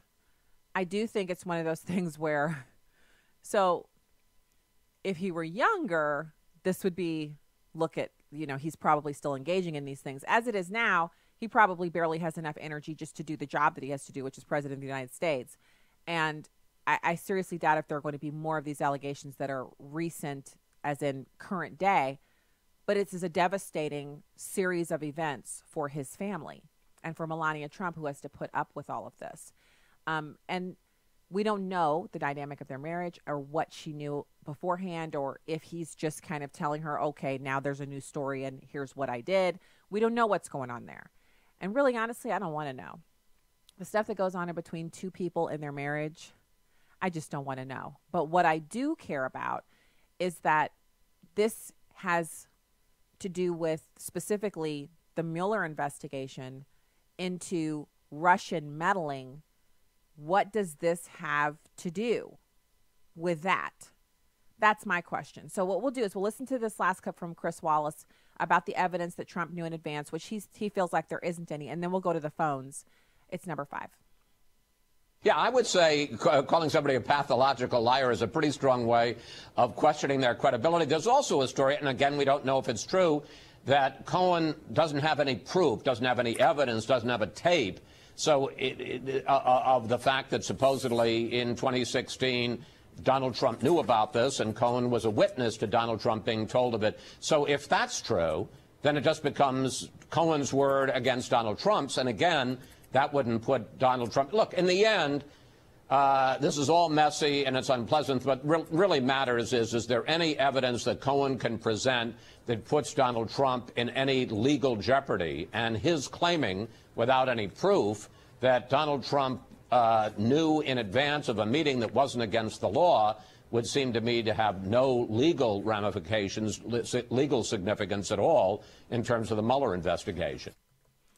So, more nothing burgers. And I hate how this is cracking out. I hate how these marital infidelities and indiscretions are having this negative impact on what the president can do, because just last hour, I was talking about how wonderful the tax cuts were and how that makes such a huge difference to families. And I really care about that. I'm in a family myself, and at this stage in our family, it is easier for us to do things, but we're still operating under a budget just like every other family out there. And anytime we're able to keep more of our own disposable income, it is a positive, and we are excited about it. But what takes away from us being able to celebrate that and other accomplishments that the president has made is these continual, rehashing of things that happened years ago that he did that I don't agree with. So I'm putting that out there for you. I'm being real here. I don't like it. I don't like having to continually hear about these extramarital affairs. I think it's bad. It bodes poorly on his personal character. And it's horrible for his marriage and for his son, who's 12 years old. His family is experiencing negative ramifications for his poor decisions from back then. So, I kind of have to be, I have to be an adult about this, because he's not the first president who's ever had extramarital affairs. Sadly, probably not the last. It is something that we have to deal with. But he's still, in my opinion, a million times better than a Hillary Clinton presidency, where we would literally be talking about gun confiscation and all kinds of wars all over the world that we were getting involved in because she was a neocon. So let's go to the phones. Here we have a caller here. Oh, Gail in Texas. Thank you for calling in to Stacy on the Right. Yes. I just want to state that, I think this investigation is just a farce. I do not understand how this has anything to do with Russian collusion. The only thing I can see is the corrupt leadership of our Justice Department has really gotten out of control. And I think they're after the president, and they'll do anything to try to destroy this president, because I truly believe that a lot of these people, the global special interests, will do anything to stop Donald Trump, because Donald Trump is trying to bring back American jobs, American companies. He is fighting with the globalists. The globalists will do anything to take him down. And I am just amazed at how they are not held accountable. No one. They have to answer to no one. And I am just sickened by what I see, the Stalin-like tactics to go against people that support Donald Trump. I have never seen such violence, such corruption, and I am outraged. And America, we have to be frightened to think that we have a government that will use these tactics on us if they deem it necessary. I'll tell you, I never thought something like this could happen in America. Well, Gail, thank you for calling the show. And I have to say, it's serious business. I was actually reading some emails about the whole deep state, and thank you for calling the show. I was reading some emails about the deep state, and someone that I know and respect and disagree with a lot, but also agree with a lot, posited that while we have entrenched Democrats and we have career appointees, that the way the government is set up and the way people argue with each other and have all of these factions within offices. I mean, who hasn't worked in an office and seen the way people can kind of get all tribal within the office, and this is my work wife or this is my work husband, which I totally disagree with that. Like, I hate it when I hear people say, that's my work wife. That is, like, not cool. Okay, that's not cool. But I don't know that it's operating in the way that we could say it's an organized entity where they maybe have a back channel where they're communicating. But there is a concerted effort, as Gail pointed out, to delegitimize this presidency and to eliminate the efficacy of a Trump administration. And it has been successful in some ways, because every minute we spend talking about Donald Trump's personal life or any of that stuff is time that is off of his agenda. And it's not so much like we can talk about whatever we want to on this program. It's not impacting the president's agenda. But in the White House, when they're having to put out fires, when they're having to rush around and take care of these types of things, when they have to have someone constantly surrogate in the media, as Rudy Giuliani is doing as the president's attorney, talking about these issues, it's time that's not spent talking about the successes of this administration. Reductions in our deficit, reductions in our trade deficits, new deals with trading partners. But who wants to talk about that when we can talk about some old, extramarital affair or some old garbage that Mueller is dredging up? It's a witch hunt, and we got to put a stop to it. So when we get back, we'll have Jim Antle. He's a politics editor for the Washington Examiner. He'll be with us right here on Stacy on the Right. Thanks for being here. Stay right there.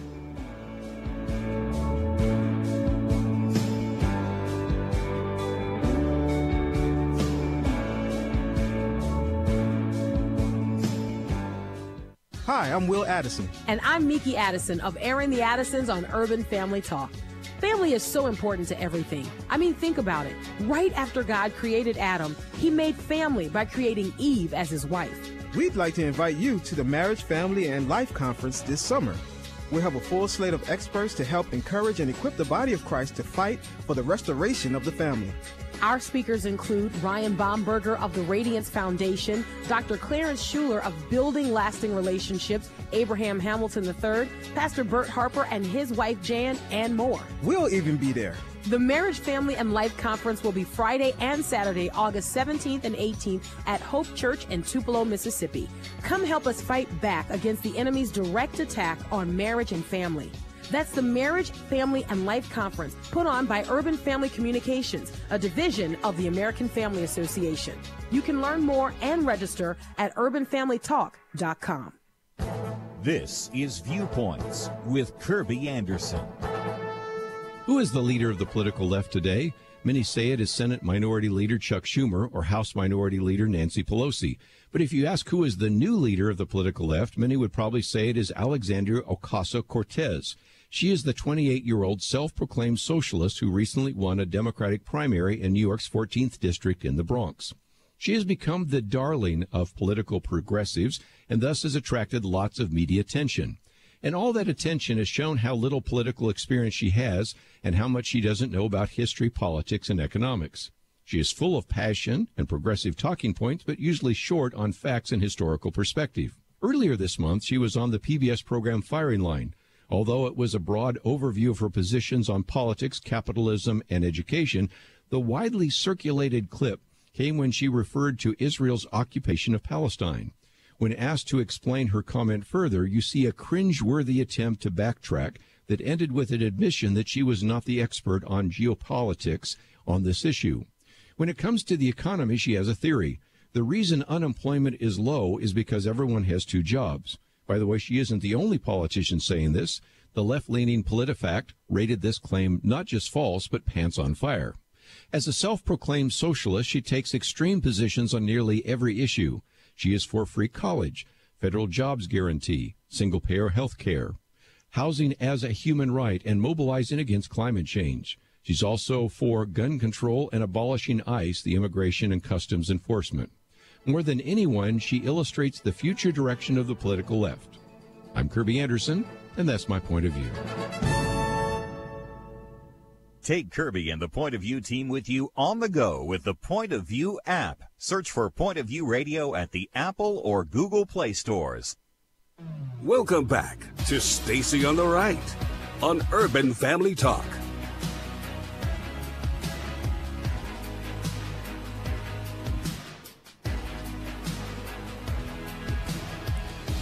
Hey everybody, welcome back to the program. Stacy Washington, host of Stacy on the Right, here on Urban Family Talk and American Family Radio. Excited to be with you.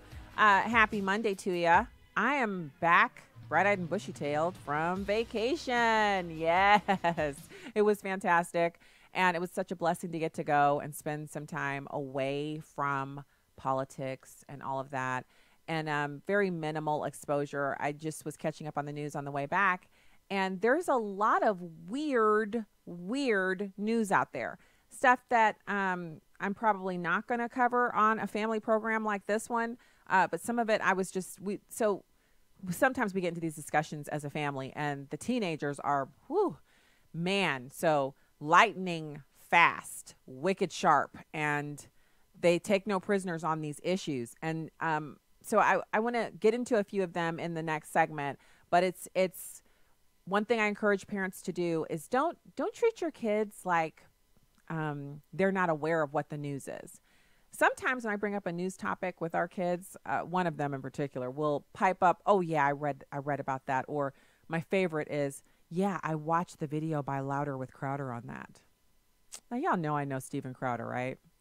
So it's so weird to listen to my kids who are like totally into him and think he's amazing. Talking about his perspective on some of these issues, but don't assume your kids are unaware. They're not only aware, they read news, they process it, and if you don't talk to them about it, you never get to understand their perspective on the news and what they think about what they're reading. It's fun to talk to them and listen to them expound on their ideas and kind of share. So anyway, right now it's my pleasure to welcome Jim Antle. He's the politics editor for the Washington Examiner. Great news site, great newspaper. Fantastic to have you join in, Jim. Thanks for being here. Great to be here, Stacy. So let's talk about this. Russia troubles for Trump are a win for the Warhawks. How so? Well, I think when you look at when President Trump came in, he campaigned on the idea that the United States was going to get less involved militarily in the Middle East, that they were going to try to forge closer relationships with competitive powers, with enemies of the United States, with rogue governments that the United States has been in conflict with. And so he thought that through his negotiating skills, he would be able to perhaps make peace with Vladimir Putin, perhaps make peace with Kim Jong-un in North Korea. And I think it gets a little trickier to do that, especially with Russia, if you have this cloud of the Russia investigation hanging over your head. So every negative development in that area really undercuts Trump's ability to negotiate things and to even be seen as somebody who wants to be a deal maker over there. And so it empowers some of his critics, both in the Democratic Party and within his own party, who don't really want to see foreign policy changes in that direction. And so I can totally agree with that. So how do we get past that? Because one thing I don't want to see is an increase in the tensions between America and Russia. Right. You know how it is, Jim. We have some problems that you just acknowledge it's a problem, and you kind of have to wait and see on it because it's not something you can address at the time. And I feel like the annexation of Crimea falls into that category. The time to address it was when they first annexed it, before they built a seaport. Now that they have a seaport, there's nothing that can be done. So demonizing Donald Trump for Crimea or for him kind of being tentative towards Putin is ridiculous. You have to acknowledge that their relationship is just beginning with Donald Trump being the president and Putin being the president. This is a new relationship that they need to kind of pick their way through. I think that's right, and I think you have to prioritize things. So, the United States isn't going to accept the annexation of Crimea. They're not going to acknowledge it as something that is legitimate, and they're going to continue to criticize it. But our options in terms of policy for reversing that are pretty small, and at the moment they may even be non-existent. So then you have to ask yourself, what other things are you trying to accomplish when dealing with a nuclear-armed foreign power when there are so many other issues of conflict and also of mutual interest that are really coming to a head right now, as opposed to things that happened in even the recent past. So, do you want to hinder negotiations regarding Syria? Do you want to complicate some of the things involving NATO expansion? Do you want to complicate things regarding the Iran nuclear deal? Do you want to have some of these negotiations on some troublesome areas between Washington and Moscow continue to move forward, or do you want to look backwards? And I think that's been a real problem for Trump. I think Trump has sometimes hurt himself by not being willing to acknowledge some of Russia's interference in the election, some of their attempts to sway public opinion, which, because he feels that his opponents are using that to discredit his election, to delegitimize him as president of the United States. And frankly, he's right that a number of them are using it in that way. But, you have to also be able to balance your credibility on those questions with U.S. voters with your own obligations as president of the United States, which means moving forward with Russia on some of these tricky issues. Yeah, so how does the president adequately explain what you just summed that up in like 60 seconds? That we need President Trump to explain that, what you just explained, to the American people, because there are plenty of people out there who are not per se, named Democrats. They're not specifically Democrats. They're not specifically Republicans. They don't have all of the, kind of nuances of our foreign policy down. They just know what they see on the major news outlets when they take their 10-minute bite of news at night at 6 o'clock or whatever. They hear Russia collusion, Donald Trump softballing around and palling around with Putin. And the president needs to, in one of his addresses, which he's actually been using those very effectively, or in one of his Twitter tirades, he needs to explain to people that he's really picking his way through a very difficult situation. Nuclear armed power. Democrats don't even acknowledge that anymore. They just act like Putin's some bad neighbor from down the street that they could anytime just, call the cops and have him arrested. That's not this guy. And we need the president to explain to American people who this guy really is and what his aims are in having a good relationship with him. I've seen those videos, but we need wider dissemination of that information for people to understand.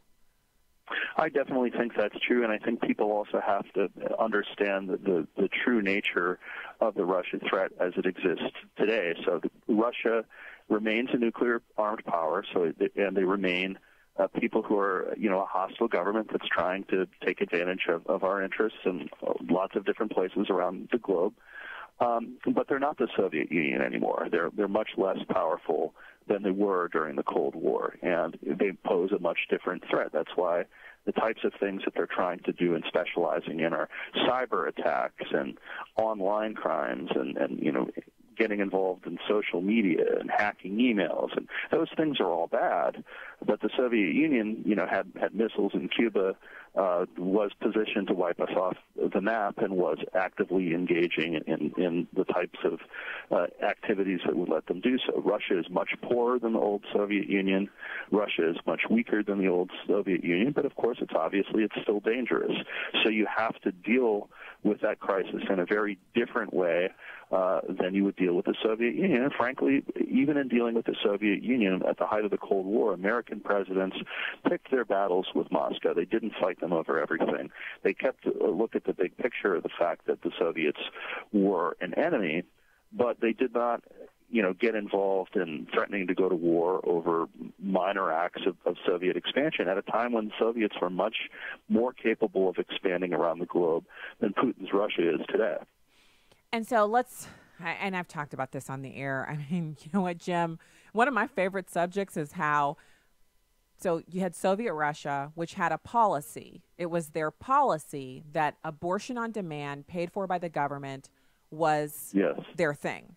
And so at one point, when you talk about tensions being high in Cuba and all of that, America and Russia were on par with each other when it came to population size. Now, they obviously dwarf us in landmass, but population size, we were similar. Well, now, largely due to immigration, but also we had, up until just recently, a pretty robust birth rate, we have well over 300 million people, and they have 149 million. And it's directly attributable to the fact that their culture doesn't even, we love babies in America still, not to the degree that we used to, but we still do.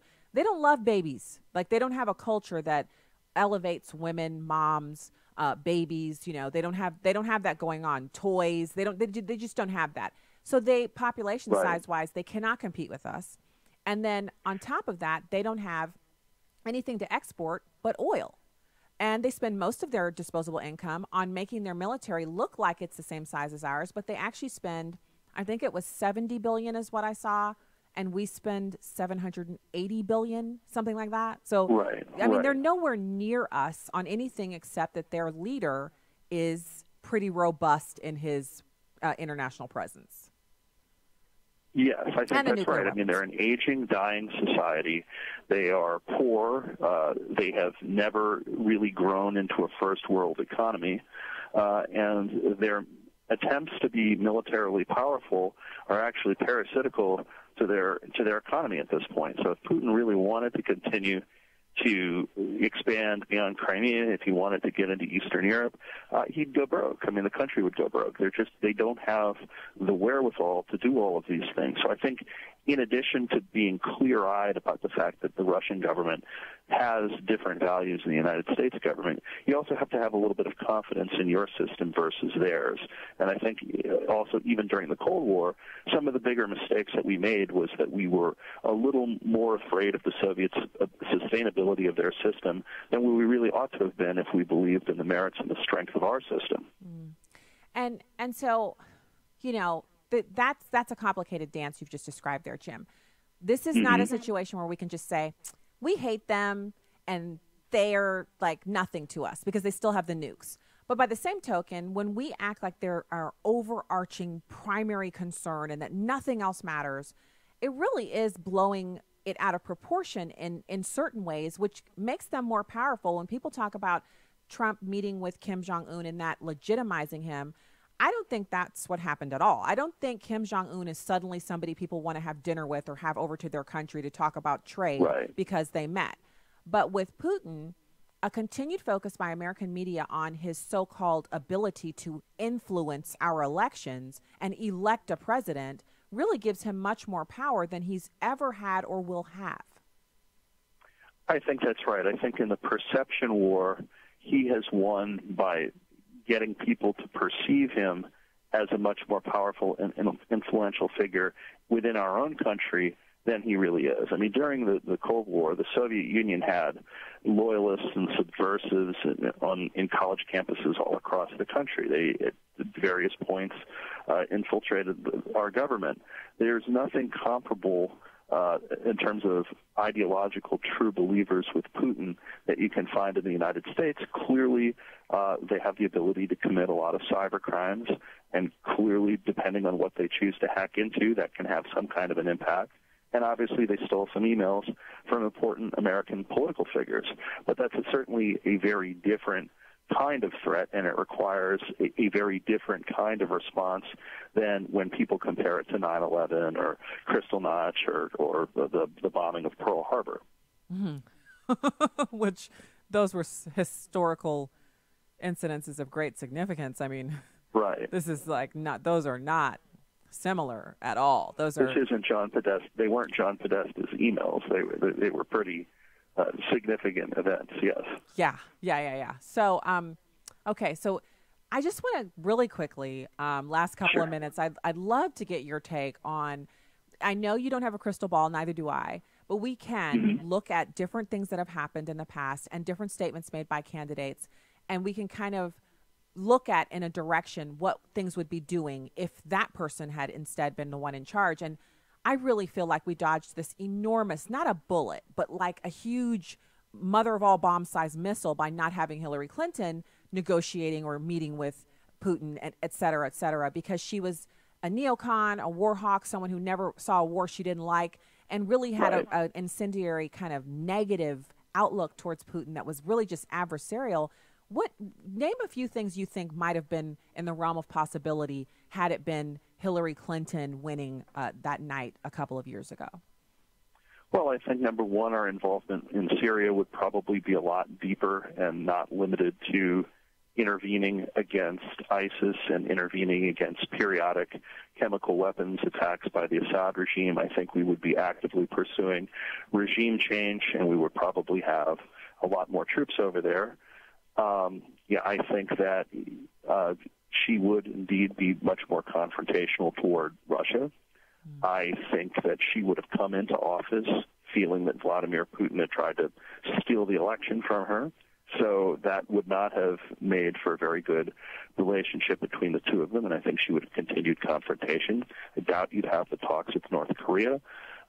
Certainly the Supreme Court picture would look a lot different. The federal judiciary in general would look a lot different. Maybe some of the retirements would have been different too, but you would have had somebody probably to the left of Merrick Garland in Neil Gorsuch's seat, the old Antonin Scalia seat.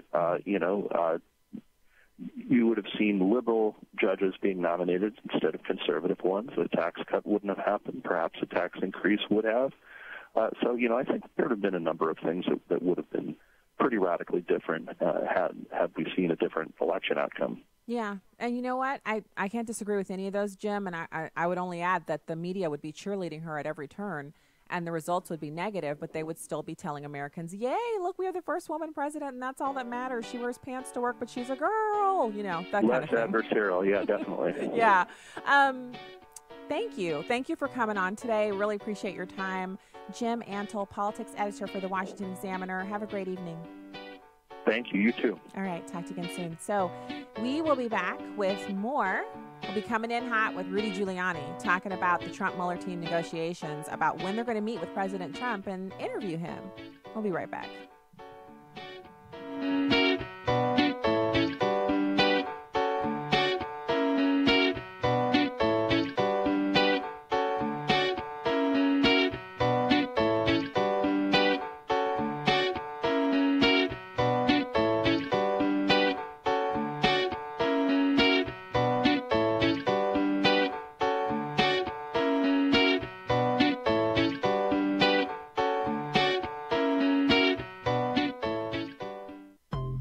This is Just a Minute with Stacy Washington. The crisis at our southern border has stymied all reasoning and thoughtful consideration of what is driving the influx of people irresponsibly dragging tiny children thousands of miles to break our border laws. Most of those arriving here illegally are claiming credible fear that they will suffer violence or reprisals in their home country. The problem with that is that just 5% of all claims made are found to meet our standards for asylum. This doesn't matter because those who are caught at the border are released into America, and 95% of them never show for their asylum hearing. The result is a marked increase in people competing for low-wage work, which disenfranchises our low-income citizens and is burdening our welfare system. Central American migrants claiming asylum have surged 800% over numbers recorded in 2012. Violence in Central America has declined by 40%. It's time that we made it clear we are closed to illegal entry into our country. I'm Stacy Washington. Find out more at stacyontheright.com. I'm Will Addison, Director of Urban Family Talk. We desire to be a movement of time tellers. In 1 Chronicles 12:32 it says, "The sons of Issachar were men who had understanding of the time, to know what Israel ought to do." In these perilous times, God is raising up a people of discernment who will see, pray, and act. We sound the alarm as watchmen. We cry aloud that God's people may be activated for his service. Join the movement at urbanfamilytalk.com. Physicians keep learning after medical school in order to better save lives. Shouldn't Christian leaders keep learning to better save souls? Hi, I'm Dr. John Nyhoff, president of Wesley Biblical Seminary in Jackson, Mississippi, and online around the world. Are you a Christian leader who thinks it's important to keep learning? WBS online weekend and evening classes allow graduate students to become better equipped to make disciples in a constantly changing world. For more information, visit wbs.edu.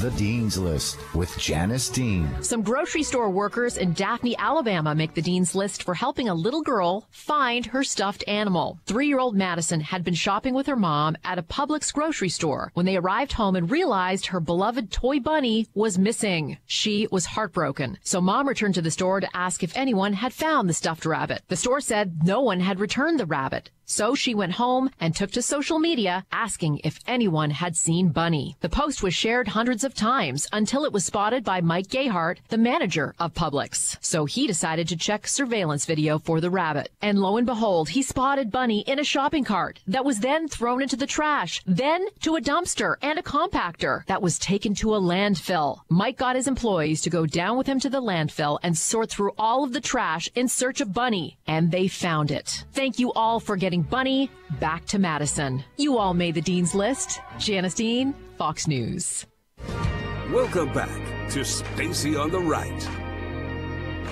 We've kind of been distracted on all kinds of things, starting with Peter Strzok and the Horowitz report, and now Michael Cohen really surprising all of us. And is that what's holding up your negotiations? Well, it keeps us away from it, and also the special counsel is kind of tied up, although quietly, in the Manafort, getting ready for the Manafort trial. So we have negotiations going on with them. We have an outstanding offer to them. They haven't responded in about a week to 10 days. I don't hold that against them. I think they got a lot going on like we do. What does that offer look like? Well, I can't tell you what the offer looks like, except there is a sort of area of questioning and a group of restrictions on it that we could live with. I think I'd have to reanalyze that in light of the new facts, but I don't think that's going to change it very much. This is narrow to the Russia probe and not obstruction of justice, or how narrow? It relates basically to the Russia collusion thing, which we think there's no evidence of the president doing anything wrong, so we don't really have much of a problem with it. With the obstruction thing, it's more a question of we don't see the legal basis for a president obstructing by merely taking an action in firing somebody that he had every right to fire and about 10 good reasons to fire. So we don't just acknowledge the basis for that. But, we might consider a few questions in that area also. But at this point, it's best left to us and them to do that quietly. There's enough going on with the Southern District thing.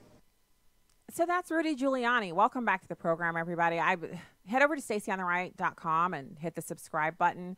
We're going to have some fantastic things for you over there, so please subscribe if you like getting updates once a week from different blog posts, things like that.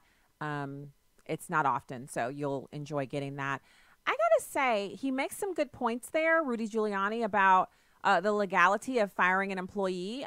So if it turns out that Mueller wants to propose that firing James Comey is some kind of obstruction of justice, even though everything that James Comey did in his work product is available to the Mueller investigation, that James Comey himself has already been interviewed multiple times, that all of the memos that were actually classified documents were made public, through a leak that James Comey actually used to get a special counsel appointed. I don't see how it could possibly be collusion or obstruction of justice. It just can't. So it's interesting that Rudy Giuliani has to kind of prove that or make that case to explain it. I'm glad that he did. But if it is obstruction of justice to fire an employee, that means no president can ever fire anybody. How's that work? The executive has to be able to stand up their own government through the hiring and firing of individuals that they want to work for them. So yeah, it's fascinating that he said that, but that wasn't all he had. This is interesting because he's talking about, and this is later in the interview, and he's on with Ms. Brennan on television on one of the Sunday shows, and they're talking, and they've got these 183 recordings of Michael Cohen, and a number of them have been forwarded over through the discovery process to the Trump team. And so they've gotten a chance to listen to them. And you have to be imagine being a fly on the wall in that room with Donald Trump. He's got to be shocked and really dismayed that someone that he paid for legal advice and considered to be a member of his inner circle is not only now out saying these ridiculous things about him, but that he recorded their conversations. What a breach of trust and dishonest kind of behavior for him to engage in. So here he is. It's Rudy Giuliani again, and he's talking about these recordings. It's number 7. Well, let me see if I can make it about as clear as possible. We know of something like 183 unique conversations on tape. One of those is with the President of the United States. That's the 3-minute one involving the McDougal payment, AMI McDougal payment. There are 12 others, maybe 11 or 12 others, out of the 183, in which the president is discussed at any length by Cohen, mostly with reporters, all clearly corroborating what the president has said in detail on many of those tweets. In other words, that he didn't know about the payments to either one when they happened, that he only found out later, that Cohen made them not for the campaign. He didn't like the campaign. He says very derogatory things about the campaign. He said, I only made it because I personally love the president and Melania. And that's why I made the payments, which takes it right out of the campaign contribution arsenal. So these are tapes I want you to read. I want you to hear them. I didn't think I'd be able to get them out publicly, and somehow he and his lawyer have this crazy idea, just throw it all out there. I think they also don't realize it's going to hurt them with the prosecutors. When I was a prosecutor, I don't want some guy giving out all the evidence to the press. So, that stands on its own, what you just heard there. And I think it's important for us to kind of have an understanding to remember that there is no obstruction of justice in simply firing someone. Now, firing him and trying to pay him not to talk, or trying to destroy documents, or eliminating work product of James Comey and, after firing him, that would be something actionable. But this is just a simple matter of someone who didn't like working with the president in his own terms, just didn't like Donald Trump, didn't feel comfortable around him, didn't want to meet with him alone. So he was let go. And he wasn't trustworthy. The OIG report says that James Comey was insubordinate and stepped outside of the bounds of his, his work arena when he was making those announcements about who was going to be investigated, who wasn't. He wasn't a good employee. He may have been. He does have a record of service to the FBI that has been up until this point, blemish free. But in the end, when a boss he didn't like came on the scene, he wasn't able to handle it, and therefore needed to be let go. I mean, what's the big deal about that, other than he's not Hillary Clinton. Donald Trump's not Hillary Clinton, and so we got to melt down, and we got to have our nappies changed because we can't handle it. Yeah, not okay. So now I want to talk to you a little bit about, oh my goodness. So there's this whole Loyola University Maryland School of Education. They're offering this master's degree designed to teach future K-12 teachers how to incorporate social justice into their curricula. And I'll put a link to the story on the streams and stuff so you can see it for yourself. I want to talk to you just a little bit because school's starting back up. School's cranking up here in a couple of weeks. Some states will be having their kids go back to school. By September, all the kids will be back in school. And if your kids are in public school, you're probably You've read a lot of stories. You may know your kids' teachers really well. I know when our kids were in public school, when they were in grade school, so elementary, I knew their teachers really well. I mean, gift giving, I would see them at cocktail parties at other people's houses. The teachers would be there. I mean, it was not unusual for me to give birthday gifts to these teachers and things like that. We knew them.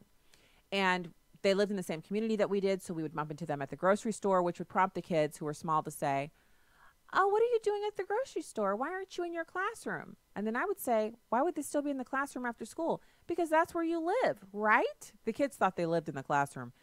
That's when they were really little, obviously. But the kind of interaction we had with them was very, very full. Like it was a real relationship. And so I could email or call and get an immediate answer to questions that I had. And it was, admittedly 8 years ago when this is not right now, last year when the kids were in grammar school. They've been out of grammar school for a couple years. So I know how difficult this can be because you're absorbing a lot of information from the news. You're getting all this stuff kind of thrown at you and you're feeling as if you're kind of overwhelmed. You don't know if you should believe it. And there's a certain thing that can kind of take over. I know it happened to me a couple of times. You read a story and you're like, that can't be happening at my kid's school. And then a parent will, you know how it is with news. A parent will say, yeah, one of the teachers mentioned that to me. Or one of the other moms thinks this is a good idea and she wants to discuss it at the next parent meeting. And you're like, oh, no. But you don't want to be that mom, the one who's always political and always yelling and, getting upset and losing her stuffing over stuff. But you don't want this going on at your kid's school. I have to stress to you 110% that you don't have to be that mom who's always worked up and upset about everything, but you have to be that mom who puts a stop to stuff when it's just somebody's idea.